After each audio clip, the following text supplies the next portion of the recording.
الحمدللہ رب العالمین والصلاة والسلام علی خاتم النبیین اما بعد فاعوذ باللہ من الشیطان الرجیم بسم اللہ الرحمن الرحیم. پڑھیے الصلاة والسلام علیک یا رسول اللہ وعلی آلک واصحابک یا حبیب اللہ. الصلاۃ والسلام علیک یا نبی اللہ وعلی آلک واصحابک یا نور اللہ. درود پاک پڑھنے کے بے شمار فضائل و برکات ہیں. ایک بڑا ہی ایمان افروز واقعہ کتابوں میں لکھا القول البدی صفحہ نمبر 124 پر یہ واقعہ موجود ہے کہ حضرت ابو حفص کاغذی رحمۃ اللہ تعالی علیہ بہت بڑے سردار تھے. آپ کے انتقال کے بعد کسی نے آپ کو خواب میں دیکھ کر پوچھا اللہ پاک نے آپ کے ساتھ کیا معاملہ فرمایا؟ جواب دیا اللہ کریم نے مجھ پر رحم فرمایا، میری بخشش فرما دی اور جنت عطا فرما دی. خواب دیکھنے والے نے پوچھا کہ سبب کیا بنا، واٹ از دا ریزن؟ تو وہ کہتے ہیں کہ بارگاہ الہی میں میری حاضری ہوئی، میرا حساب ہوا، فرشتوں کو حکم ہوا کہ اس کے گناہ شمار کرو، اس کے بیڈ ڈیڈز جو ہیں، سنز جو ہیں، اس کو کاؤنٹ کیا جائے. پھر حکم ہوا کہ اس نے دنیا میں ہمارے محبوب علیہ الصلوۃ والسلام پر جو درود پڑے تھے اس درود کی گنتی بھی شمار کرو. ایک طرف گناہ کاؤنٹ کروائے گئے، پھر درود کاؤنٹ کروائے گئے. بس میرے پڑے ہوئے درود جو تھے میرے گناہوں سے زیادہ نکلے. اللہ پاک نے فرشتوں سے فرمایا اے فرشتوں کافی ہے، مزید حساب نہ کرو، اسے جنت میں داخل کر دو.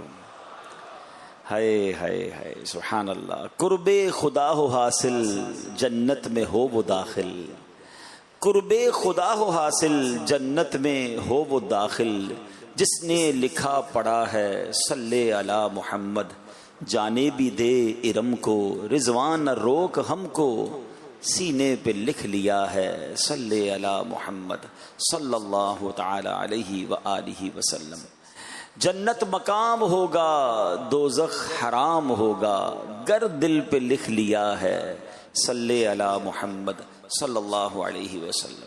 اچھا یہ تو ایک واقعہ ہے. اب اسی واقعے کو ایک خوبصورت حدیث کے پیرائے میں دیکھتے ہیں کہ نبی پاک صلی اللہ تعالی علیہ وسلم کا فرمان عالی شان ہے کہ جو کوئی شخص مجھ پر ایک بار درود پاک پڑھتا ہے اللہ کریم اس پر اپنی 10 رحمتیں نازل فرماتا ہے، اس کے نامہ اعمال میں 10 نیکیاں لکھی جاتی ہیں، اس کے 10 گناہ معاف کر دیے جاتے ہیں.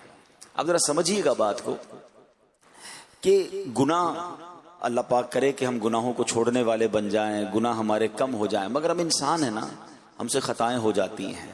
لیکن گناہ تو لکھ لیا گیا، اب اور کوئی فارمولا ہے کہ گناہ کم ہو جائیں، ڈیلیٹ ہو جائیں اور نیکیاں بڑھ جائیں؟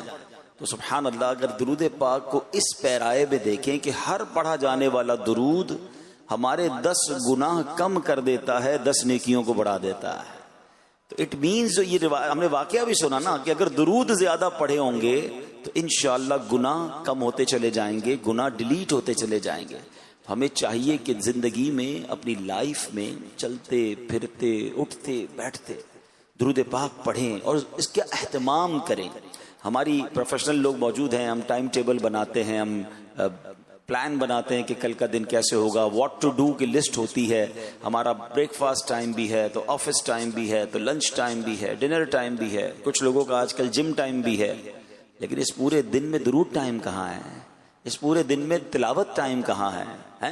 یہ یاد رکھیے کہ شیڈول میں شامل ہوگا نا تو پھر ہوگا، ورنہ ہم اس کو اوکیشنلی لے لیں گے. کبھی بیان سنا، جذبہ بڑھا تو 200 بار درود پاک پڑھ لی، بھائی جوش بہت آیا تو 500 بار پڑھ لی ہے، اگلے دن ایک بار بھی نہیں پڑھا. نہیں، ہمیں اس کو اپنی روٹین میں شامل کرنا ہے اور ہم جس چیز کو پریورٹی دیتے ہیں نا وہ شامل ہو بھی جاتی ہے. فار ایگزامپل ہم میں سے کسی شخص کو اللہ نہ کرے کوئی پرابلم ہو جائے، ڈاکٹر کے پاس جائے اور ڈاکٹر کہے کہ اب آپ نے 3 ٹائم دوائی کھانی ہے. پہلے نہیں تھی زندگی میں، مگر اب امپورٹنس ہے کہ ہاں صحت درکار ہے تو اب 3 ٹائم دوائی کھانے کا ہم اہتمام کرتے ہیں. ہم ڈاکٹر کے سامنے یہ نہیں کہتے انشاءاللہ ڈاکٹر صاحب دوائی کھاؤں گا اور اس کے بعد کچھ بھی نہیں کرتے انشاءاللہ کہنا بہت اچھی بات ہے، مگر میڈیکل اسٹور جاتے ہیں سیدھا اور جا کے دوائی لیتے ہیں. اچھا دوائی لینے کے بعد بھی گھر والوں کو بتاتے ہیں کہ ناشتے کے بعد یہ دینی ہے. آفس پہ اگر اسٹاف ہے تو اس کو بتاتے ہیں بھائی لنچ کے ساتھ یہ دوائی مجھے لینی ہے. اپنے ساتھ ڈبی ساتھ رکھتے ہیں، بلکہ بعض لوگ تو 2 رکھتے ہیں کہ ایک گھر پہ ایک آفس پہ، تاکہ مس نہ ہو جائے دوائی. اور تھوڑے دنوں کے بعد وہ ہماری لائف کا ایک پراپر حصہ بن جاتا ہے. مس نہیں ہوتی دوائی. کیوں نہیں ہوتی بھائی؟ درود مس ہو جاتا ہے، دوائی مس کیوں نہیں ہوتی؟ اٹ مینس میری دوائی میرے لیے پریورٹی ہے. انفارچونیٹلی درود کو پریورٹی نہیں تھی. بالکل اسی طرح نماز ہے. اچھا میں ایک اور مزے کی بات آپ کو بتاؤں. وچ ایور تھنگ، زندگی میں کسی بھی چیز کو آپ نے پریورٹی دے کر اپنی لائف کا حصہ بنا لیا نا، پھر اس کو کرنے میں پرابلم نہیں ہوتی، بلکہ نہ کرے تو پرابلم ہوتی ہے. ہاں مثال دیتا ہوں. جو پکے نمازی ہے نا، ماشاءاللہ مجھے امید ہے، اس نے ظن ہے میرا آپ سارے ہی پکے نمازی ہوں گے، مگر جو بھی پکا نمازی ہے نا، اب اس کو نماز پڑھنے کے لیے ایفرٹ نہیں کرنی پڑتی. اس کا لاشعور اس کو بیک گراؤنڈ سے باقاعدہ ایک ریمائنڈر کال آتی ہے. مثال کے طور پہ اگر ابھی تک کسی نے ظہر نہیں پڑھی ہوگی نا، ہم میں سے جو پکا نمازی ہے، اس کو ہر تھوڑی دیر بعد اس کو ایک ریکال آئے گی اندر سے. اس کا دماغ اس کو کال دیتا، بھائی نماز پڑھنی ہے، نماز پڑھنی ہے، نماز پڑھنی. عشاء نہ پڑھی ہو اور تھوڑی لیٹ ہو گئی ہو، پکا نمازی ہوگا نا، اس کو یاد نہیں کرنا پڑے گا، اس کی باڈی ریئیکٹ کرنا شروع کر دے گی اتنی نماز باقی ہے. سبحان اللہ. اٹ مینز لائف کا حصہ بنا دیا، اب وہ روٹین کا پراپر پارٹ ہو جاتا ہے لائف کا. بالکل ایسے ہی اگر آپ نماز کو، درود پاک کو، اپنی چیزوں کو، ان عبادتوں کو اپنی لائف کا پارٹ بنا لیں، پھر انشاءاللہ آپ کو ایفرٹ نہیں کرنی ہوگی. یہ نارمل طریقے سے ہوتا چلا جائے گا اور انشاءاللہ ثواب کا میٹر جو ہے وہ جاری ہو جائے گا. اللہ مجھے بھی آپ کو بھی کثرت سے درود پاک پڑھنے کی توفیق عطا فرمائے. آئیے مل کر محبت کے ساتھ با آواز بلند درود پاک پڑھ لیں. صلو علی الحبیب صلی اللہ تعالی علی محمد صلی اللہ علیہ وسلم. بخاری شریف کی حدیث ہے. سبحان اللہ. یعنی اس ایک واقعے سے سرکار دو عالم علیہ الصلوۃ والسلام کی اتھارٹی، نبی پاک کے اختیار. اور جب یہ واقعہ سنا، شاید سینکڑوں بار میں نے بیان کیا، سنا، آپ نے بھی شاید بیسیوں سینکڑوں بار سنا ہوگا، مگر جب سنتے ہیں نا، کہتے ہیں نا طبیعت ہری بھری ہو جاتی ہے. مدینہ منورہ میں بارش نہیں ہو رہی تھی. اچھا پہلے یہ امیجن کر لیجئے گا یا انڈرسٹینڈ کر لیجئے گا کہ یہ واقعہ پورا بخاری شریف میں موجود ہے. ٹھیک ہے، میں اس کی سمری بیان کر رہا ہوں. مدینہ پاک میں بارش نہیں ہو رہی تھی اور کئی ماہ گزر گئے تھے. تو نبی پاک علیہ الصلوۃ والسلام جمعے کا خطبہ دے رہے ہیں. ایک صحابی کھڑے ہو گئے، کہتے ہیں یا رسول اللہ صلی اللہ تعالی علیہ وسلم، بارش نہیں ہو رہی ہے، ہمارے مویشی بھی پیاسے ہیں، ہمارے کھیت بھی سوکھ گئے ہیں، یا رسول اللہ اناج بھی نہیں ہے، کرم فرمائیے، دعا کیجئے بارش ہو جائے. سرکار دو عالم علیہ الصلوۃ والسلام نے ہاتھ اٹھائے اور اللہ کی بارگاہ میں دعا کرنا شروع کی. اچھا راوی کہتے ہیں، جو حدیث کے راوی ہیں، کہ اس وقت مدینہ پاک میں ایک بھی بادل کا ٹکڑا نہیں تھا، بالکل کلین اسکائی. یعنی آج کے لفظوں میں کہیں کہ فور کاسٹ میں بھی بارش نہیں تھی، بالکل کلین اسکائی ہے. مگر نبی پاک نے دعا فرمائی. ایسا نہیں ہوا کہ دعا کے 2 گھنٹے 4 گھنٹے بعد بارش ہوئی. ڈیورنگ دیٹ دعا بڑے بڑے بادل آنا شروع ہوئے. راوی کہتے پہاڑ جیسے بادل آنا شروع ہوئے. ابھی پیارے آقا ممبر سے اترے نہیں کہ موسلا دھار بارش شروع ہو گئی. اچھا اتنی بارش ہوئی کہ نبی پاک جب ممبر سے اتر کر نماز کے لیے تشریف لائے نا، تو آپ علیہ الصلوۃ والسلام کی داڑھی مبارک سے بھی بارش کے قطرے ٹپک رہے تھے. یعنی اتنی بارش. اچھا جمعے کی نماز تو ہو گئی، مگر بارش نہ رکی. پورا دن بارش، سیٹرڈے بارش، سنڈے بارش، منڈے بارش، ٹیوزڈے، وینسڈے، تھرسڈے، اگلا فرائیڈے دوبارہ جمعہ آ گیا، بارش رکنے کا نام نہ لے. راوی کہتے پیارے آقا پھر جمعہ پڑھانے کھڑے ہوئے. شاید وہی صحابی یا کوئی اور صحابی کھڑے ہو گئے. کہتے حضور کرم کیجئے، بارش رکوائیے، ہمارے گھر ڈوبنے لگ گئے، ہمارے کھیتوں میں پانی بھر گیا، یا رسول اللہ کرم فرمائیے. اب ذرا میں رک جاتا ہوں. ٹھیک ہے، اب ایک سوال کریٹ کرنا چاہتا ہوں. بارش برسانے والی ذات تو رب کی ذات ہے نا، اور وہ سارے صحابہ تھے جو جمعہ پڑھنے آئے تھے، مسلمان تھے جبھی تو جمعہ پڑھنے آئے تھے، نبی پاک کے ساتھی تھے. وہ اللہ کی بارگاہ میں دعا کر لیتے. ٹرائی ٹو انڈرسٹینڈ صحابہ کا عقیدہ اور بلیف کیا تھا. اگین دس از حدیث فرام بخاری شریف. صحابہ کرام کا یہ عقیدہ تھا، یہ ان کا بلیف تھا کہ جو چاہیے وہ پیارے آقا سے مانگو، یہ رب سے دلا دیتے ہیں. واہ کیا جود و کرم ہے، شہ بتہا تیرا، نہیں سنتا ہی نہیں مانگنے والا تیرا. بھائی بارش برسانی ہے تو بھی نبی پاک سے عرض کر رہے ہیں، رکوانی ہے تو بھی عرض کر رہے ہیں. مگر اب نبی پاک کا کمال دیکھیں. پیارے آقا ہاتھ اٹھا کر دعا فرما سکتے تھے کہ یا اللہ بارش کو روک دے. نہیں، اللہ کے نبی علیہ الصلوۃ والسلام نے اپنی انگلی کا اشارہ فرمایا، حدیث کے الفاظ ہے پورے مدینے پہ بارش برس رہی ہے، کلاؤڈی ویدر ہے، اور نبی پاک اپنے ہاتھ سے اشارے سے فرما رہے ہیں اللہم حوالینا ولا علینا، اے اللہ ہم پر بارش نہ برسے، ہمارے اطراف میں برستی رہے۔ اب اس کی وجہ کیا تھی؟ مثال کے طور پہ شہر کراچی میں بارش زیادہ پڑ جاتی ہے، روڈیں بھر جاتی ہیں، لوگوں کو تکلیف ہوتی ہے، مگر ہمارے اطراف میں جو کھیت ہیں اور جو بڑے بڑے میدان ہیں، اگر ان میں بارش برستی ہے تو ہمارے نیچے بورنگ کے پانی بھر جاتے ہیں، کئی کنویں بھر جاتے ہیں، بہت سارے دیگر فوائد ہوتے ہیں، نہروں میں پانی آ جاتا ہے، بہت سارے ایزی کام ہو جاتے ہیں، لیکن شہر میں ڈیفیکلٹ ہو جاتا ہے۔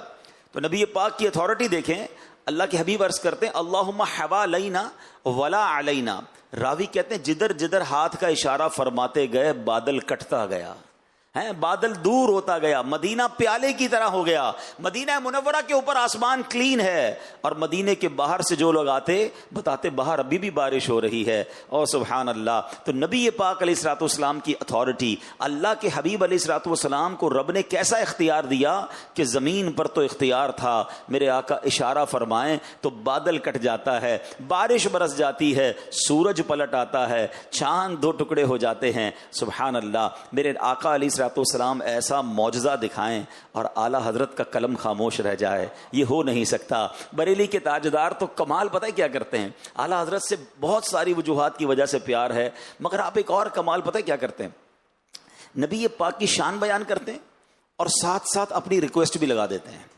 ہاں یہ بڑا خوبصورت انداز ہے، سخی کے بچوں کی خیر ہو میری جھولی بھی بھر دو۔ بھکاری بھی یہی کرتا ہے نا، پہلے ہماری دعا دیتا ہے، آخر میں اپنی ریکویسٹ بھی لگاتا ہے۔ اعلیٰ حضرت کا آپ ہمیشہ دیکھیں، چمک تجھ سے پاتے ہیں سب پانے والے، آقا آپ کی شان ایسی ہے کہ سب چمک پا رہے ہیں۔ آگے کیا کہا؟ میرا دل بھی چمکا دے چمکانے والے، سبحان اللہ، what a beautiful way to request in the court of رسول پاک علیہ الصلوۃ والسلام۔ اب یہاں کیا کہا اعلیٰ حضرت نے؟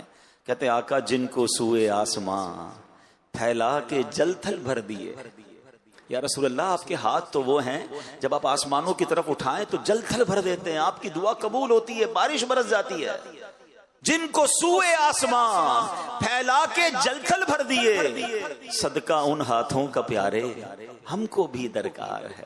حضور ان ہاتھوں سے ہمیں بھی کچھ خیرات دے دیجیے، ان ہاتھوں سے ہم پر بھی نگاہ عنایت فرمائیے، سبحان اللہ۔ اللہ سیدی اعلیٰ حضرت کے عشق رسول کے صدقے ہمیں بھی عشق رسول کی خیرات عطا فرمائے۔ آج میں انشاءاللہ ایک واقعہ بیان کرتا ہوں، اور یہ واقعہ قرآن مجید فرقان حمید میں ہے۔ اچھا، اس واقعے کو بیان کرنے کی میری دو نیتیں ہیں۔ ایک نیت تو یہ ہے کہ اس سے یہ ریئلائزیشن ہو کہ قرآن مجید فرقان حمید میں کیا کچھ موجود ہے ہمارے لیے۔ انفارچونیٹلی ہمیں بہت ساری نالج ہوتی ہے، مگر رب کے کلام میں ہمارے لیے کیا کیا موجود ہے اور کیسے کیسے ہسٹوریکل واقعات ہیں۔ یہ واقعات کیوں بیان کیے گئے؟ آپ کیا کرتے ہیں؟ آپ ریسرچ کیوں پڑھتے ہیں؟ آپ بڑی بڑی کتابیں اس لیے پڑھتے ہیں کہ جن لوگوں نے پہلے کسی چیز پہ ریسرچ کر لی، اب اس ریسرچ سے ہم فائدہ اٹھائیں۔ ان کی کچھ ریسرچ کے فیلئر ہوتے ہیں، آپ کہتے ہیں یہ کام انہوں نے کیا، نقصان ہوا، ہم نے نہیں کرنا۔ عقل مند آدمی وہی ہوتا ہے جو پچھلوں کے تجربات سے فائدہ اٹھاتا ہے۔ آپ کی انگریزی میں بڑا پیارا ایک مقولہ ہے، do not try to invent wheel again. دوبارہ جو ہے وہ پہیہ ایجاد کرنے کی کوشش مت کرو، وہ ایجاد ہو گیا، پہیے سے کچھ بنانا شروع کرو۔ اب کسی نے کچھ کر لیا اور اس نے لاس کر لیا تو تم تو مت کرو نا۔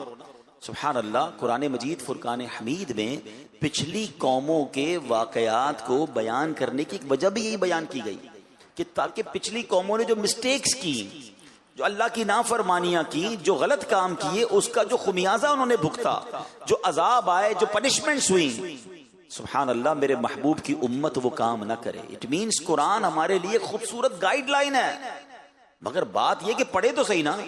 ہم میں سے بہت سارے لوگ وہ مسٹیکس آج کر رہے ہیں کیونکہ قرآن نہیں پڑھا، اور بعض اوقات دنیا میں اس کے وہ نقصان بھی دیکھ رہے ہوتے ہیں۔ اب میں بات کروں گا ایک ایسی قوم کا اور ایک ایسے گارڈن کا کہ جس کا تصور کریں، امیجنیشن کریں تو عقل حیران ہو جاتی ہے۔ سبحان اللہ۔ قرآن کہتا ہے، اچھا یہ جو 22ویں پارے میں یہ پوری قرآن پاک کی سورت ہے، سورہ سبا۔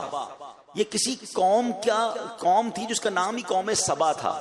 یہ اس قوم کا واقعہ ہے، ان کو اللہ نے کتنا نوازا تھا۔ اب ذرا سنتے جائیے گا۔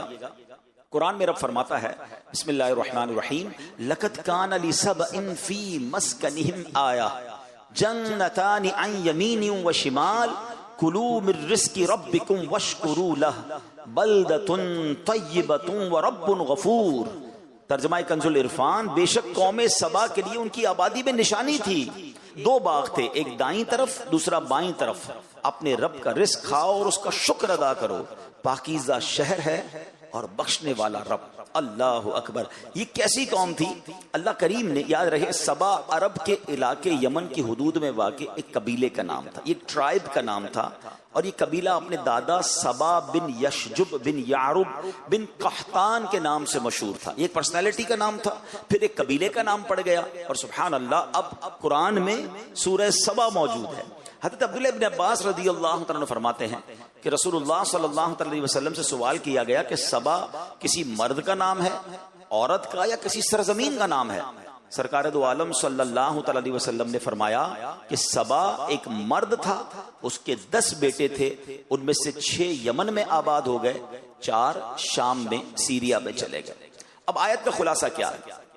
یمن کے حدود میں جب یہ لوگ آباد تھے، اللہ پاک کی وحدانیت اور قدرت پر دلالت کرنے والی ایک نشانی یہ تھی کہ ان کے باغ میں، ان کے شہر مارب کے دونوں طرف کثیر باغات تھے. ان باغات میں پھلوں کی کثرت تھی.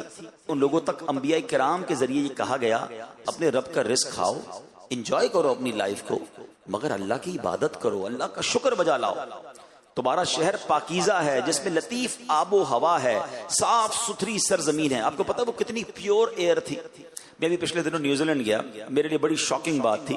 یہ ضرور پتا تھا کہ وہاں کی آب و ہوا بڑی اچھی ہے، مگر مجھے بتایا گیا کہ نیوزی لینڈ کی ہوا جو ہے، یا فجی کی جو ہوا ہے، وہ باقاعدہ کینز میں پیک کر کے کئی ملکوں کو ایکسپورٹ کی جاتی ہے. میں سمجھا میرے ساتھ کچھ مذاق کر رہے ہیں لوگ. کہہ رہے ہیں نہیں عبداللہ بھائی ایسا ہی ہے، چائنا میں آپ دیکھیں کہ یہ باقاعدہ جو $1 میں $2 میں نیوزی لینڈ کی ہوا ملتی ہے، لوگ اس کو اسمیل کرتے ہیں.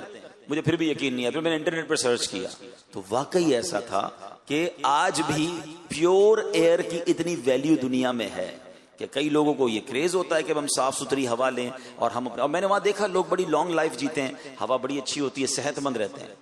مگر قرآن کہتا ہے سبا کے لوگوں کے پاس جو شہر تھا نا، اس شہر کی ہوا ایسی تھی جس میں کوئی مچھر ہی نہیں تھا، کوئی مکھی نہیں تھی، کوئی کھٹمل نہیں تھا، سانپ بچھو کوئی نہیں تھا. بلکہ پاکیزگی کا عالم یہ ہوتا کہ کوئی دوسرے شہر کا آدمی اس شہر سے صرف گو تھرو کر لیتا، گزر جاتا، تو اگر اس کے جسم پر کوئی جوئیں یا کیڑے ہوتے وہ بھی مر جاتے تھے. اتنی پیور ایئر اللہ نے دی. اللہ اکبر. فرمایا اب اس نعمت پر اللہ نے ایسی آب و ہوا، اتنے زبردست باغات کا عالم یہ تھا. کوئی شخص اپنے سر پہ ٹوکرا اٹھا کر ان باغ سے گزرتا تھا تو خود ہی باغ سے پھل گر کر اس کے ٹوکرے میں بھر جاتے تھے. اتنے شاندار پھل، ایسی آب و ہوا. انہیں بار بار پیغام دیا گیا کہ اب اللہ کا شکر ادا کرو، اللہ کی نعمتیں اتنی شاندار ملی ہیں، عاجزی اختیار کرو، شکر گزار بن جاؤ. مگر ان لوگوں نے کیا کیا؟ ان لوگوں نے، قرآن کہتا ہے، تو انہوں نے منہ پھیرا تو ہم نے ان پر زور کا سیلاب بھیجا. ان کے باغوں کے عوض 2 باغ انہیں بدل دیے، جو کڑوے پھل والے اور جھاؤ والے اور کچھ تھوڑی سی بیریوں والے تھے. اب ہوا کیا ذرا تفصیل سے سنیے گا کہ اللہ پاک نے ان کے پاس انبیاء بھیجے. ہر نبی کا انکار کرتے رہے، ہر نبی کو اوائڈ کرتے رہے اور اس کے معاذ اللہ بات کو ٹھکراتے رہے. یکے بعد دیگرے 13 نبی بھیجے گئے. قوم سبا کو سدھارنے کے لیے، اللہ کی طرف بلانے کے لیے، انہیں الارم کرنے کے لیے 13 انبیاء گئے. ان کو حق کی دعوتیں دیں، نعمتوں کی قدر یاد دلائی. وہ ایمان نہیں لائے، بلکہ انبیاء کرام کو کیا کہتے تھے پتہ ہے؟ جھٹلا کر کہ ہم نہیں جانتے کہ ہم پر کوئی خدا کی نعمت ہے. اپنے رب سے کہو اگر یہ نعمتیں اس کی ہیں تو روک کے دکھا دے. معاذ اللہ وہ یہ سمجھنے لگے کہ یہ تو ہمارا حق ہے، یہ ہمارا ملک ہے، ہماری سٹی ہے، یہ ڈیولپمنٹ ہم نے کی ہے، اگر اللہ کا ہے تو اللہ سے کہو روک کے بتا دے. وہ انکار کرتے تھے، وہ غرور کرتے تھے، وہ تکبر کرتے تھے. اللہ اکبر. اب کیا ہوا میرے پیارے اسلامی بھائیوں؟ اب اللہ پاک نے ان کے اس انکار کا، ان کے غرور کا، اس گھمنڈ کا کیا ان پر عذاب آیا. اب ذرا غور سے سنیے گا. جب ان لوگوں نے بہت زیادہ انکار کیا نا، تو اللہ کریم نے ان کے پاس حماد، اور ان کی قوم یہ حماد قوم کہلاتی تھی، ان کا طغیان بڑھ گیا، عصیان بڑھ گیا، تو اللہ پاک نے سیلاب بھیجا. ایسا سیلاب آیا کہ ان کے باغ، ان کے اموال، ان کے باغات سب کچھ اس میں غرق ہو گئے، پوری بستی ریت کے تودوں میں دفن ہو گئی۔ اس طرح یہ قوم تباہ و برباد ہو گئی، اور ان کے باغ پوری دنیا میں اگزامپل تھے، لوگ اس کی سیر کرنے آتے تھے۔ اس سیلاب کے بعد وہ ضرب المثل اگزامپل بن گئے، یعنی ان کے باغ کی جگہ جنگلی بیریاں اگائیں، جھاؤ اگائے، خوفناک جنگل اگ گئے۔ یہ قوم لذیذ پھلوں کو ترس گئی۔ اللہ اکبر۔ اے میرے پیارے اسلامی بھائیوں، اس واقعے میں ہم سب کے لیے بہت کچھ درس عبرت ہے کہ جب رب ناراض ہوتا ہے، رب کی نعمتوں کی قدر نہیں کی جاتی تو پھر کیا ہوتا ہے۔ اچھا، اب اس قوم پر سیلاب کیسے آیا، یہ بھی اللہ کی قدرت کا نظارہ دیکھیے گا۔ قوم سبا کے بستی کے کنارے کے پہاڑوں کے دامن میں بند باندھ کر ملکہ بلقیس نے 3 بڑے بڑے تالاب اوپر نیچے بنا دیے تھے۔ 3 تالاب تھے مگر 3 سٹوری بڑے بڑے تالاب تھے۔ اب ایک چوہے نے، اللہ کی طرف سے جب عذاب آتا ہے نا تو اپنی قدرت کا نظارہ بھی ایسے ہی دکھاتا ہے۔ اتنی بڑی قوم، اتنا کر و فر، ایک چوہا اس نے اللہ کے حکم سے بند کی دیوار میں سوراخ کر دیا۔ اب پانی نکلنا شروع ہوا، اب پانی کا پریشر آیا تو وہ شگاف بڑا ہوتا چلا گیا، وہ سوراخ بڑا ہوتا چلا گیا، یہاں تک کہ بند کی دیوار ٹوٹی۔ اب وہ پورا پانی سیلاب کی صورت میں ان کی قوم پر آیا۔ یہ اپنے گھروں میں غافل تھے، چین کی بانسری بجا رہے تھے، غرور اور تکبر اور گھمنڈ میں جی رہے تھے۔ ایسا سیلاب آیا کہ ان کا تمام مال و اسباب جو ہے وہ برباد ہو گیا۔ یہ ایک قرآنی واقعہ جو سورہ سبا، جس وجہ سے سورہ سبا اسے کہا جاتا ہے، یہ قوم سبا کا ایک واقعہ ہے۔ ایک اور واقعہ قرآن مجید، ایکچولی میں نے جیسے شروع میں کہا، اتنی زبردست گائیڈ لائن ہے ہمارے لیے، ہم پڑھیں نا تو اتنا کچھ سیکھنے کو ملتا ہے۔ اچھا، یہ بھی باغ والوں کا ہی واقعہ ہے۔ اب ذرا سنیے گا، پہلے قرآن پاک کی ایک آیت پڑھ دیتا ہوں، اور یہ آیت ہے 29ویں پارے کی سورہ قلم کے اندر، ٹھیک ہے۔ اللہ قرآن میں فرماتا ہے، ترجمہ، بے شک ہم نے انہیں جانچا جیسا باغ والوں کو جانچا تھا، جب انہوں نے قسم کھائی کہ ضرور صبح ہوتے ہی اس باغ کو کاٹ لیں گے۔ اب یہ بڑا امیزنگ واقعہ ہے کہ یہ باغ یمن کے شہر صنعاء سے 2 فرسنگ یعنی 6 میل کے فاصلے پر تھا۔ اس باغ کا مالک ایک بڑا نیک مرد تھا، وہ باغ کے پھل کثرت سے فقراء کو دیتا تھا، بڑی چیریٹی کرتا تھا۔ اس کی عادت یہ تھی کہ جب باغ میں جاتا تو فقیروں کو بلا لیتا، غریبوں کو بلا لیتا، تمام گرے پڑے پھل جو ہے فقیر لے لیتے، پھر باغ میں بستر بچھا دیے جاتے، پھل توڑے جاتے، جتنے پھل بستروں پر گرتے وہ بھی فقراء کو دے دیے جاتے، جو خالص اپنا حصہ ہوتا اس سے بھی وہ 10واں حصہ فقیروں کو دے دیتا تھا۔ اس طرح کھیتی کاٹتے وقت اس نے بہت سارے فقراء کے حقوق مقرر کیے ہوئے تھے کہ جب بھی کھیتی کٹے گی فقیروں کو اتنا دیا جائے گا، اتنا فیصد دیا جائے گا، بانٹا جائے گا۔ بڑا سخی آدمی تھا۔ اس کے انتقال کے بعد اس کے 3 بیٹے وارث تھے اس کے۔ اب بیٹے ابو کی چیریٹی دیکھتے تھے، ہونا تو یہ چاہیے تھا کہ لیگیسی میں اپنے باپ کی سخاوت کو کنٹینیو کرتے۔ اب انہوں نے مشورہ کیا کہ اگر جتنا ابو بانٹتے تھے ہم بھی اتنی خیرات کریں گے تو ہمارے حصے میں تو کم آئے گا، ہمارے پاس تو جو ہے وہ پیسے کم ہو جائیں گے، ہم اللہ کی راہ میں اتنا بانٹیں گے۔ تو انہوں نے کہا ایسا کریں، کل ہماری کھیتی کاٹنی ہے۔ تینوں نے مل کر قسم کھائی کہ صبح جلدی پہنچ جاتے ہیں، فقیروں کو نہیں بتاتے جو ہر بار آتے ہیں غریب لوگ، ہم سارا مال خود ہی جو ہے نا وہ کاٹ کے اپنے پاس رکھ لیں گے۔ صبح ارلی مارننگ وہ پہنچ گئے اپنے باغ۔ اللہ اکبر۔ پھر کیا ہوا، جب باغ میں پہنچے تو اللہ کے حکم سے رات ایک آگ اس باغ میں آئی اور صبح تک وہ سارا باغ جل کر سیاہ ہو گیا، ٹھیک ہے۔ جب صبح یہ اپنے باغ میں پہنچے نا تو کہنے لگے ہم کسی اور باغ میں آ گئے ہیں، یہ تو باغ ہے ہی نہیں، یہاں پر تو سب جل کے خاراخ ہو گیا ہے، ہم غلطی سے راستہ بھول گئے ہیں۔ مگر آس پاس کی دیواروں اور تمام چیزوں کی جب نشانیاں دیکھی تو قرآن کہتا ہے انہیں احساس ہو گیا کہ یہ تو ہمارا ہی باغ تھا، اور اب انہیں احساس ہوا کہ ہم نے بری نیت کی، ہم نے اللہ کی راہ میں خرچ کرنے سے ہاتھ روکنے کی نیت کی، ہم نے اللہ کو ناراض کیا اور ہمارا سب کچھ چلا گیا۔ ان لوگوں نے پھر اللہ کی بارگاہ میں رو رو کر توبہ کی۔ طویل واقعہ، میں اس کو سمرائز کر رہا ہوں۔ انہوں نے رو رو کر توبہ کی۔ ایک بھائی کہتا ہے کہ میں تمہیں نہیں کہتا تھا کہ اللہ کی تسبیح کیوں نہیں کرتے، برے ارادے سے توبہ کیوں نہیں کرتے، اللہ کی نعمت کا شکر کیوں نہیں بجا لاتے۔ اب سب ایک دوسرے کی طرف دیکھنے لگے، رونے لگے کہ واقعی ہم سے مسٹیک ہو گئی، ہم نے اللہ کو ناراض کیا، ہمارا سب کچھ چلا گیا، ہم اللہ کی راہ میں تھوڑا دیتے تھے، اللہ ملٹی پلائی کرتا تھا، مگر ہم نے تو سب ہی ضائع کر دیا۔ اللہ اکبر۔ اب سب نے اللہ کی بارگاہ میں توبہ کی۔ سبحان اللہ۔ تفسیر قرآن میں لکھا اللہ نے اس سے بہتر باغ انہیں عطا فرما دیا۔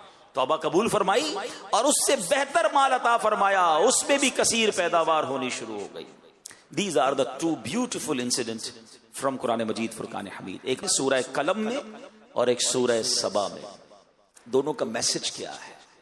میسج یہ ہے کہ میرے پاس جو کچھ ہے نا وہ میرے اللہ کا ہے. میرے پاس اپنا کچھ بھی نہیں ہے. کبھی اترانا نہیں، کبھی گھمنڈ نہیں کرنا. میرا نام ہو گیا ہے، میری شہرت ہو گئی ہے، میرے پاس پیسے آ گئے، یہ سب میں نے کمایا ہے. میں نے پہلے سٹڈیز کی تھی جناب، اچھے نمبروں سے میں نے پاس کیا تھا، پھر میں نے انٹرپرینیور کے طور پہ کام شروع کیا، چھوٹی سی جاب سے کام شروع کیا، ترقی کرتے کرتے آج میں کمپنی کی اس پوزیشن میں ہوں. واٹ ایور ڈڈ، میں نے کیا یہ سب. میں نے کچھ نہیں کیا. جو کچھ ہے میرے رب کا ہے. جس نے ناشکری کرنا شروع کی نا، جس نے اترانا شروع کیا، جس کے دل میں یہ خبط سوار ہو گیا کہ جناب یہ میری اسٹرگل ہے. ارے جناب، اگر اسٹرگل کرنے والے ہی کامیاب ہوتے تو ہم سے زیادہ عقل مند لوگ اس وقت بے روزگار ہیں. ہم سے زیادہ اللہ کے نیک بندے پریشان بھی ہیں. اللہ نے مجھ جیسے گناہگار کو اتنا نواز دیا. مجھے تو ہر وقت اپنی خطائیں یاد آنی چاہیے. مجھے ایک بات کا جواب دیجئے، رزق کون دیتا ہے؟ جواب دو نا. اللہ دیتا ہے نا. پانی کون دیتا ہے؟ آکسیجن جو ہم لے رہے ہیں وہ کون دے رہا ہے؟ جو کچھ ہے وہ رب دے رہا ہے. مجھے بتائیں، اگر آپ کی آفس میں، آپ جہاں بھی جاب کرتے ہیں، کوئی بندہ آپ کے CEO یا ڈائریکٹر یا HOD کی بات نہ مانے، جب بھی وہ کوئی بات کہ اس کا الٹا کا جواب دے، آلویز وہ بات کا الٹا کام کرے، روز مسٹیکس کرے، کیا جو باؤنٹیز، جو فیسلٹیز جو اس کو کمپنی میں حاصل ہے وہ باقی رہیں گی؟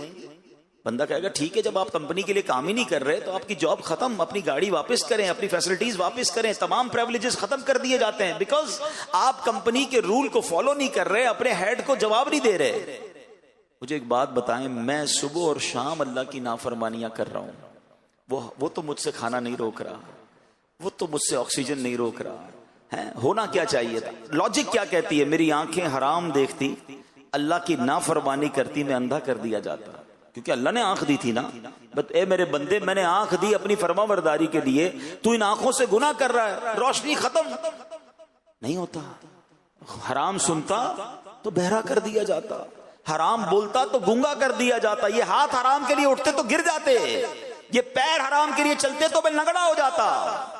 فرام مائی ڈے ون، میں تو جب سے ہوش سنبھالا کتنی نافرمانیاں کی اللہ کی، وہ اپنی مہربانیاں روک نہیں رہا، اور میں کہتا ہوں میں نے کیا ہے، میں یہاں تک پہنچا ہوں؟ نہیں، سب کچھ میرے رب کا ہے. کاش یہ بات سمجھ آ جائے. ایک قرآن پاک کی میں آیت کا جز پڑھ رہا تھا، اللہ اکبر، اگر یہ بات سمجھ آ جائے نا، سبحان اللہ سبحان اللہ. قرآن مجید میں اللہ کریم نے خود فرمایا ہے، اور کاش یہ بات ہمارے دل میں اتر جائے کہ سب کچھ ہمارے رب کا ہے، جو کچھ ہے وہ ہمارے مالک کا ہے. اللہ کرے کہ یہ بات ہم سمجھ لیں تو پھر انشاءاللہ چیزیں سمجھنا شروع ہو جائیں گی. تو اے میرے پیارے اسلامی بھائیوں، ہمیں اپنی ان تمام باتوں کو سمجھنا بھی ہے اور آئندہ اترانا نہیں ہے، شکر گزار بننا ہے. اگر آپ چاہتے ہیں نا کہ آپ کی میری عزتوں میں ترقی ہو جائے، سبحان اللہ، قرآن میں اللہ فرماتا ہے الولایۃ للہ الحق. خود رب نے قرآن میں فرما دیا تمام اختیار سچے اللہ کا ہے. یہ ادھر نقش کر دو، الولایۃ للہ الحق، تمام اختیار سچے اللہ کا ہے، میرا کچھ نہیں ہے. وہ پنجابی شاعر کہتے ہیں نا، جے چاویں تے راہ جاندے نو تخت عطا فرماویں، جے چاویں تے راہ جاندے نو تخت عطا فرماویں، جے چاویں تے شاہ کولوں در در خیر منگاویں. رب چاہے نا تو روڈ پر چلنے والے کو بادشاہ عطا فرما دے، اور رب چاہے تو بادشاہ کو پل میں فقیر بنا دے. ہماری کوئی اوقات نہیں ہے. اچھا، پھر بعض اوقات بندہ کو جب بن جاتا ہے نا تو پھر کیلکولیٹر سے زندگی گزارتا ہے، یار اتنے پیسے تو ہو گئے کہ 10 سال تو کچھ نہیں ہونا، اب اتنے کرنے کہ 100 سال تک کچھ نہ ہو، پیسے اتنے ہو جائیں کہ بچے بھی سکھ سے کھائیں. اب جناب میرے پاس اتنا ہے کہ میری نسلیں کھائیں تو ختم نہیں ہوں گی. یہ بندہ پھر آہستہ آہستہ ہونا تو کیا چاہیے تھا کہ رب نے دیا نا، میں اور شکر گزار ہوتا، میں اور عاجزی کا اظہار کرتا. مگر اب بندہ کہتا ہے میرے پاس تو اتنا آ گیا کہ اب ٹینشن ہی نہیں ہے، کوئی نہیں کرنی جاب، بھائی کیوں کسی کی بات سنوں. میں نہیں کہتا ترقی نہ کریں، مگر گھمنڈ تو نہ لائے نا اپنے اندر. اللہ سے تو جڑے رہیں، اس کی بارگاہ سے تعلق تو کم نہ ہو جائے, ادھر سے کنیکشن تو اور بڑھنا چاہیے. عقل بھی یہ کہتی ہے کہ وہ عطائیں بڑھائے تو ہم سجدے بڑھائیں, وہ عطائیں بڑھائے تو ہم شکر بڑھائیں. مگر ہو کیا رہا ہے کہ وہ عطائیں بڑھاتا ہے, ہم خطائیں بڑھاتے ہیں. جب اب پیسے تھوڑے تھے, مقام چھوٹا تھا, جاب چھوٹی تھی, تو گناہ بھی تھوڑے تھے. جیسے جیسے جناب ترقی ہوتی گئی, کاش نیکیوں میں ترقی ہوتی, گناہوں میں ترقی ہونے لگی. میں تو انتظار میں تھا یار, اتنے پیسے آئیں گے تو یہ والی عیاشی کرنی ہے, یہ والا کام ہو جائے تو یہ والا گناہ کرنا ہے. یہ کیا کر رہے ہیں ہم؟ لاجیکلی بھی آپ کا باس آپ کے آفس میں کوئی آپ کو اچھی انسینٹیو دے, اچھا بونس دے, آپ تھینکس کرتے ہیں, آپ کہتے ہیں یار آلویز اس بندے نے مجھے میرا ساتھ دیا ہے, میں اب اس کمپنی کو کبھی نقصان نہیں پہنچاؤں گا, اپنے باس کو کبھی ناراض نہیں ہونے دوں گا, یہ مشکل وقت پہ میرے کام آیا تھا. بالکل ٹھیک ہے, دنیا میں جو اچھا کرے اس کے ساتھ اچھا ہی برتاؤ کرنا چاہیے, مگر صرف دنیا میں. جس رب نے بچپن سے لے کر آج تک مجھے عطائیں فرمائی, پیدا ہونے سے لے کر اب تک میں اس کی نعمتوں کے بوجھ تلے دبتا جا رہا ہوں, وہ ناراض ہو جائے اس کی کوئی فکر نہیں.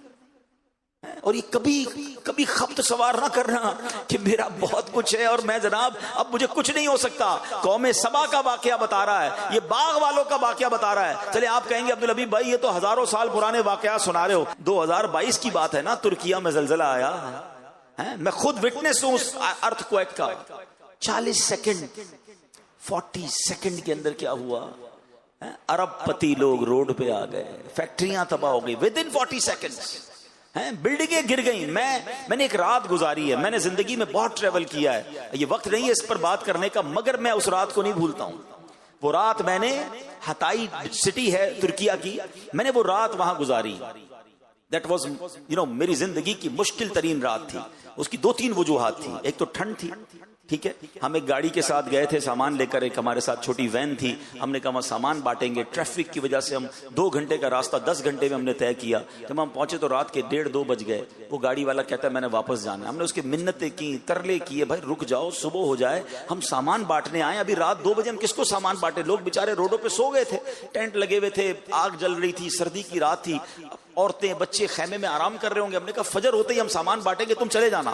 اس نے کہا نہیں مجھے جانا ہے. بہرحال ہم کیا کرتے, پردیس تھا, سارا سامان اس نے روڈ پہ اتار دیا, وہ واپس چلا گیا. اب سامان تھا, ہم تھے اور ہمارے پاس ایک گاڑی تھی.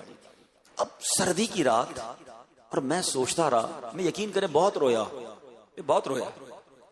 میں نے کہا یا اللہ مجھ سے ایک رات نہیں گزر رہی, یہ پورا شہر اس وقت روڈ پہ ہے, میں تو آج صبح ہوگی سامان بانٹوں گا واپس چلا جاؤں گا, یہی راتیں ساری پتہ نہیں کب تک گزاریں گے.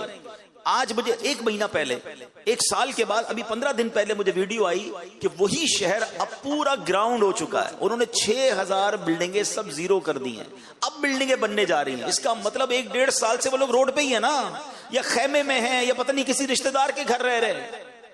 اب یقین کرے سامنے بلڈنگیں گری نہیں تھی, بلڈنگیں 25-50-100 بلڈنگیں گری تھی, باقی ساری بلڈنگیں کھڑی تھی. لیکن لوگ روڈ پہ بیٹھے تھے, اندر جانے کی ہمت نہیں تھی, کیونکہ ہر چند منٹ کے بعد, ہر تھوڑی دیر کے بعد ایک اور آفٹر شاک آتا تھا, ایک کوئی نہ کوئی بلڈنگ گر جاتی تھی. اب اعلان یہ تھا کہ کوئی بلڈنگ کے اندر نہیں جائے گا. گرم کپڑے موجود تھے, کھانے کا سامان موجود تھا, بچوں کا دودھ موجود تھا, بٹ nobody have courage ہی نہیں تھی کہ بلڈنگ میں جائیں اور اپنا سامان لے کر آئیں. نیچے روڈ پہ سب لوگ بیٹھے تھے, بچے بیٹھے تھے, عورتیں بیٹھی تھی. میں سوچنے لگا یا اللہ تھوڑی دیر پہلے یہ سب گھر والے تھے, تھوڑی دیر بعد یہ سب روڈ پر آ گئے. سمجھو اس بات کو, منٹ نہیں لگے گا, رب چاہے نا سب واپس جا سکتا ہے. تو پھر کس بات کا اترانا ہے, پھر کس بات کا گھمنڈ ہے, یہ میں نے کیا ہے, یہ میں نے کیا. میں نے کچھ نہیں کیا ہے, میں نے کچھ نہیں کیا ہے. جو دیا ہے میرے رب نے دیا, اور یہ اس کا احسان ہے. میں قابل بھی نہیں ہوں. یقین جانے ہمارے گناہ اتنے ہیں کہ ہمیں تو کھانا بھی نہ ملے, پانی بھی نہ ملے, آکسیجن بھی نہ ملے. اتنے بڑے نافرمان کو کوئی عزت دیتا ہے, اتنے بڑے نافرمان کو کوئی رزق دیتا ہے, سب اس کی مہربانی ہے. اور سبحان اللہ, جو اس کو مان لیتا ہے نا, جو اس کو ایکسپٹ کر لیتا ہے, سبحان اللہ. سچ بتاؤ, ہمیں کوئی نعمت دے, کوئی تحفہ دے, ہم اس کا شکریہ ادا کریں. ہم نے کوئی کمال نہیں کیا, ارے اس کی مہربانی تھی. مگر اس رب کی شان دیکھو کہ اگر کوئی مان لے نا کہ مولا تیری مہربانی ہے، تیرا شکر ہے، پھر وہ قرآن میں ایک اور انعام کا اعلان فرماتا ہے لَإِن شَكَرْتُمْ لَأَزِيدَنَّكُمْ، میرا شکر ادا کرو میں تمہیں اور عطا کروں گا، میرا شکر ادا کرو میں تمہیں اور عطا کروں گا۔ اٹ مینز اگر ہم اس پہ ملٹیپلیکیشن چاہتے ہیں کہ میری عزت بڑھتی رہے، میری شہرت بڑھتی رہے، میری دولت بڑھتی رہے، میری نعمتیں بڑھتی رہیں، فارمولا ایک ہی ہے کہ دوستی کر لو اللہ سے، احسان مانو اس کا، شکر ادا کرنا شروع کر دے۔ ہاں، اور جو شکر نہیں کرتے نا، حضرت حسن بصری رحمت اللہ تعالی فرماتے ہیں کہ جو بندہ اللہ کی نعمت کا شکر ادا نہیں کرتا نا، تو اللہ کریم اسی نعمت کو عذاب بنا دیتا ہے۔ اب یہ بڑی عجیب بات ہے کہ نعمت عذاب کیسے بن سکتی ہے؟ میں نے جب یہ روایت پڑھی تو میں سوچنے لگا کہ نعمت عذاب کیسے بن سکتی ہے؟ ہاں، نعمت عذاب بنتی ہے۔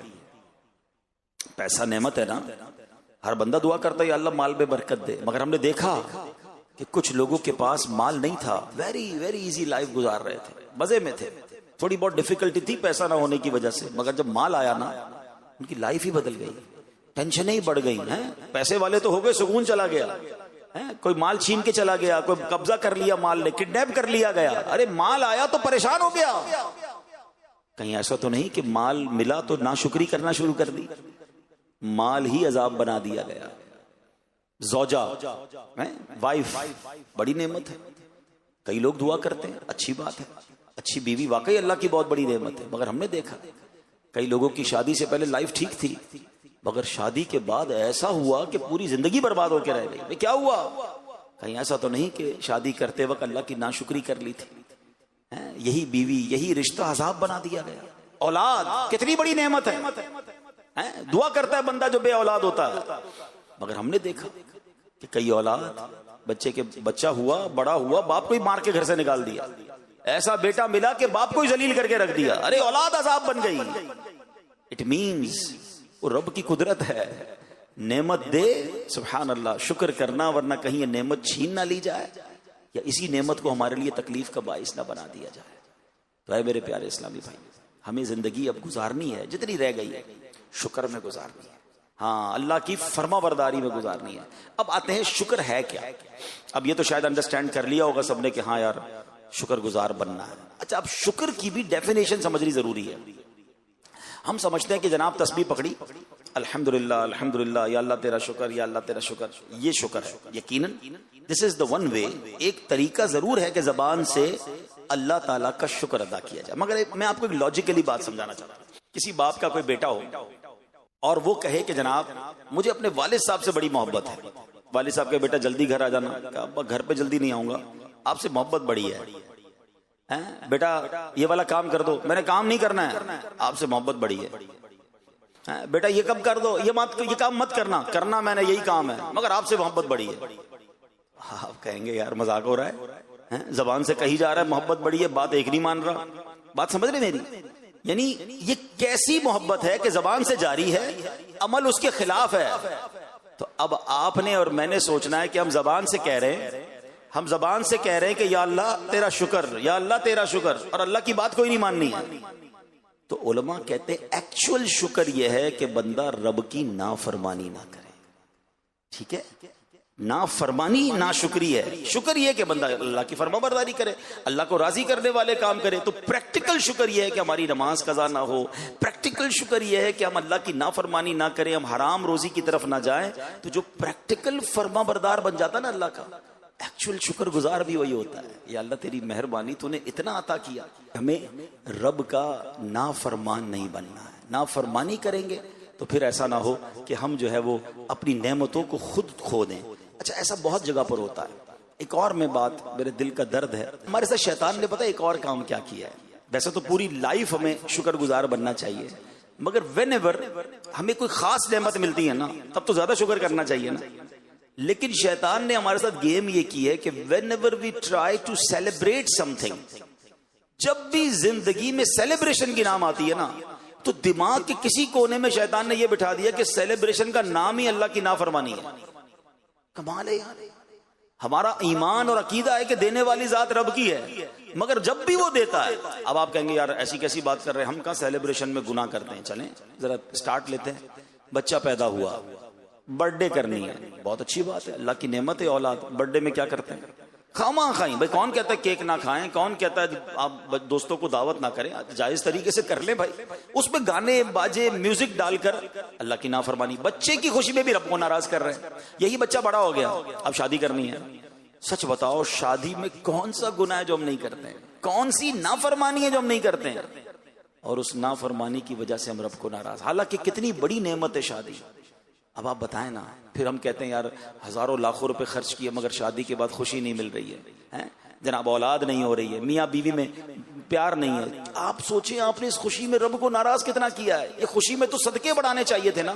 ہمارے بہت اچھے دوست ہیں، رشتہ دار بھی ہمارے، بہت اللہ نے مال دیا ان کو. ان کے بچوں کی شادی میں ایک بار جانا ہوا تو بڑا نارمل سا فنکشن تھا، بڑی نارمل سی دعوت تھی، اور ایک ہی دعوت کی انہوں نے، وہ لمبی لسٹ بھی نہیں تھی دعوت کی.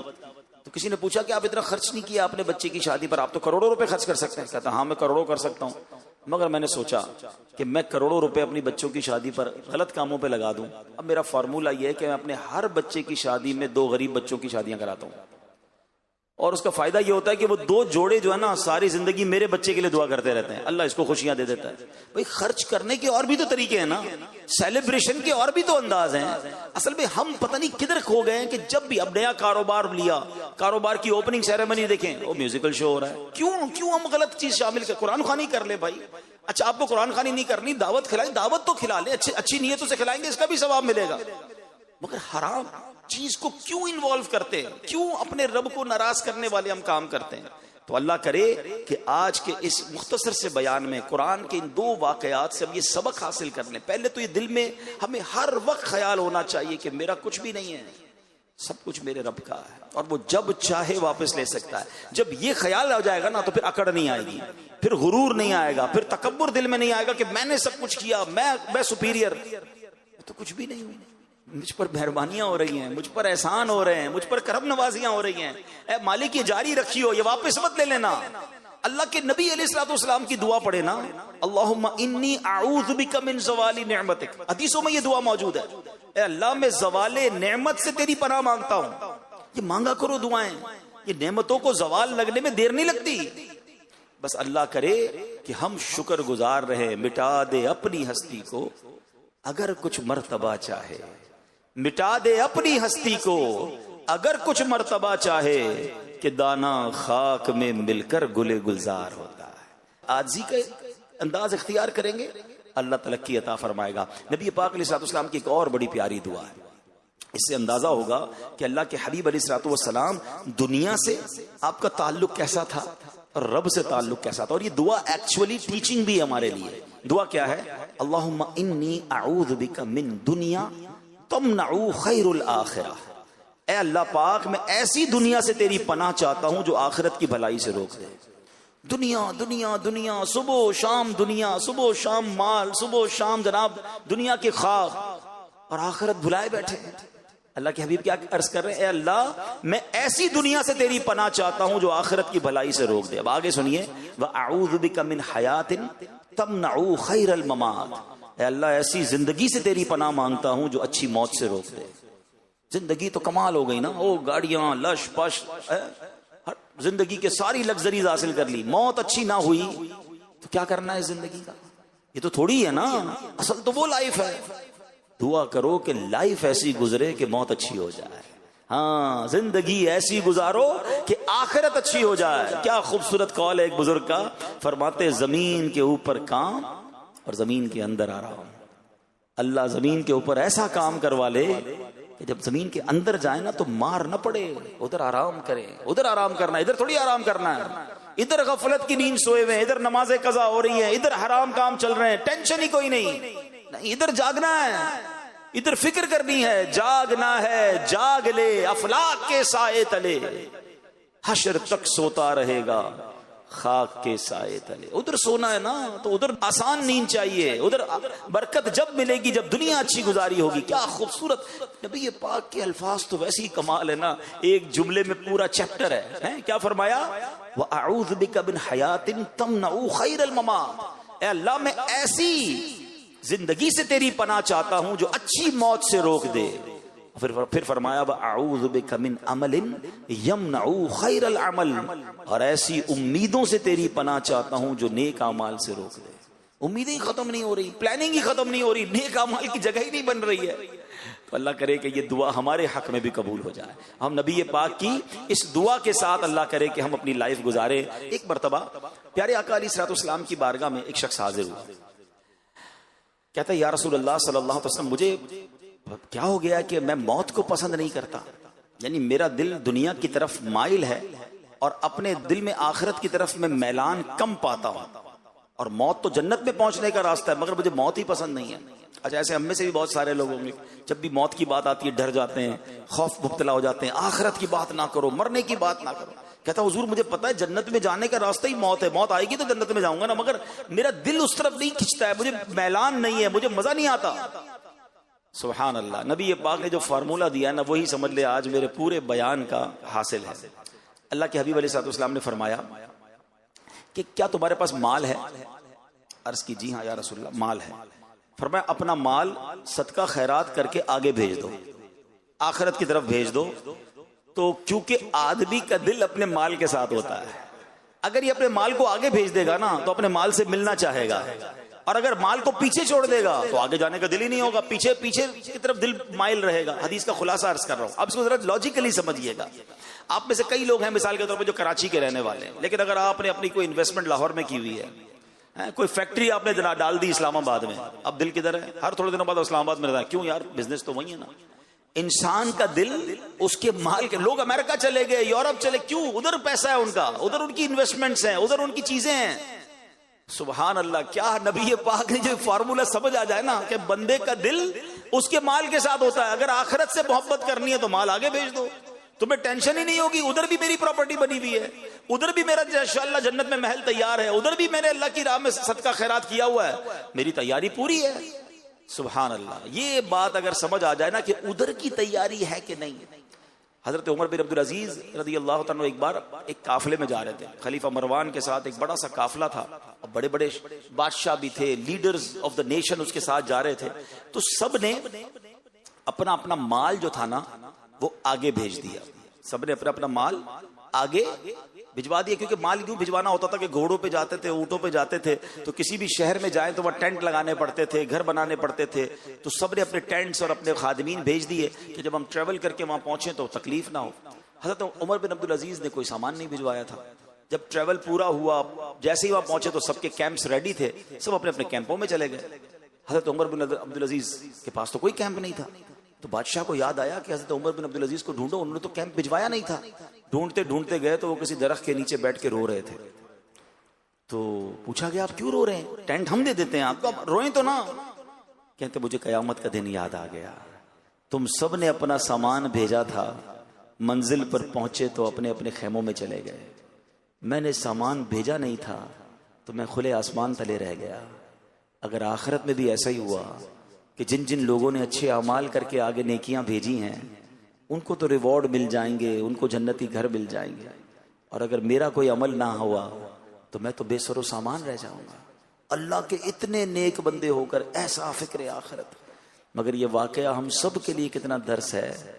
ہم سب کے گھر ہیں یہاں پر، ہم سب کی چیزیں ہیں یہاں پر، وہاں ہے کہ نہیں؟ اور وہاں زیادہ رہنا ہے، کہیں وہاں پھنس نہ جائیں، اللہ کرے دل میں اتر جائے میری بات۔ تو پیارے اسلامی بھائیوں، دعوت اسلامی کے پیارے ماحول میں ایسی باتیں سکھائی جاتی ہیں، ہمیں اس ماحول میں بہت کچھ آخرت کی یاد دلائی جاتی ہے۔ یہ اجتماع کیوں کیے جاتے ہیں؟ دعوت اسلامی کا تو خرچ ہوتا ہے نا، ہمیں کیوں بلایا جاتا ہے؟ آپ کو میسج کیے جاتے ہیں، آپ سے فالو اپ کیا جاتا ہے، آپ کو بلایا جاتا ہے، یہ ہمارے لیے بلایا جاتا ہے۔ ہم اتنی دیر جو یہاں بیٹھے گناہ سے بچے ہوئے ہیں نا، اللہ رسول کا ذکر سن رہے ہیں، قرآن کی باتیں سن رہے ہیں، یہی وقت کام آئیں گے، اور کاش یہ باتیں دل پہ اثر ہو جائیں اور ہمیں یقین ہو جائے کہ جو کچھ ہے میرے رب کا ہے، اور اب میں نے زندگی اسی کی فرمانبرداری پہ گزار رہی تھی، پھر تو سبحان اللہ۔ تو اس ماحول سے وابستہ رہیے، صلو علی الحبیب صلی اللہ تعالی۔